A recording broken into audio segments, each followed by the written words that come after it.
Hola, bienvenido a este video. En el día de hoy vamos a contestar una pregunta que una de mis suscriptoras me hizo frente a un video. En el video yo explicaba cómo calcular el flujo eléctrico que hay sobre las caras de un cubo cuando yo tengo una carga puntual en el interior del cubo. La pregunta que ella me hace es: ¿y qué pasaría si la carga puntual está en el centro de una de las caras del cubo, como lo vemos acá? Es una pregunta teóricamente algo difícil de entender.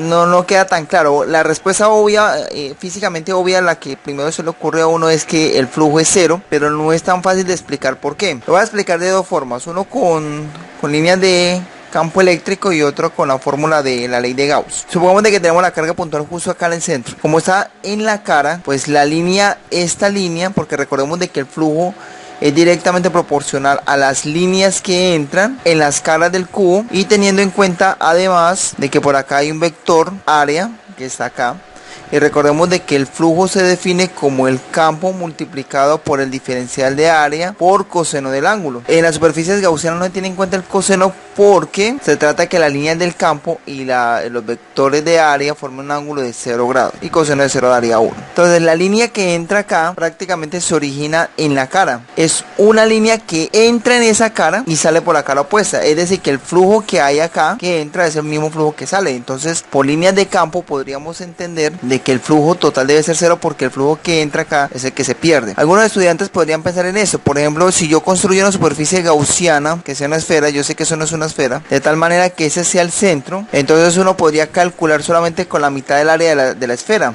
Sí, solamente la mitad que está acá. Entonces calcularíamos el campo, porque teniendo en cuenta de que con respecto a una carga puntual yo puedo calcular el campo porque está a la misma distancia, y la mitad del área, entonces yo puedo calcular el flujo. Pero pensemos en ese caso. Entonces, si eso se pudiera hacer así, al mover esa esfera para este lado y hacemos el mismo ejercicio, la cantidad de área que queda dentro del cubo es menos de la mitad, a comparación de este caso. Por ejemplo, cuando yo lo tengo acá, la mitad del área de la esfera quedaría dentro del cubo, suponiendo que yo construyo una esfera de tal manera que el centro coincida y que no sobrepase, que quede dentro del interior del cubo la mitad. Entonces, en ese caso uno diría que el flujo sería el campo y con la mitad del área de la esfera. Entonces, si corro acá la esfera, la misma esfera, a una porción, lo que queda dentro del cubo es un área menor, y podríamos aplicar el mismo concepto. Entonces tendríamos dos flujos diferentes, un flujo más grande acá y un flujo más pequeño en la otra situación, y no es posible que la misma carga puntual genere dos flujos diferentes. Otra forma de entenderlo es de la siguiente manera: yo puedo construir una superficie gaussiana. Al construir una superficie gaussiana debo construir,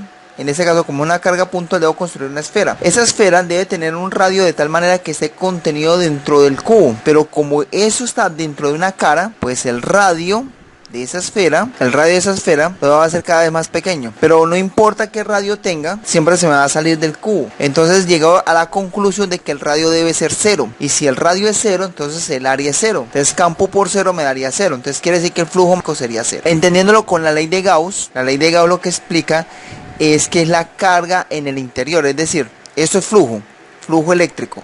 Entonces el flujo eléctrico es igual al campo por el diferencial de área, que es igual a la carga interna sobre x sub 0. Pero como esta carga puntual no está en el interior porque está en el centro de una de las caras del cubo, entonces carga interior 0. Entonces 0 sobre epsilon me daría 0, y eso sería la respuesta del flujo.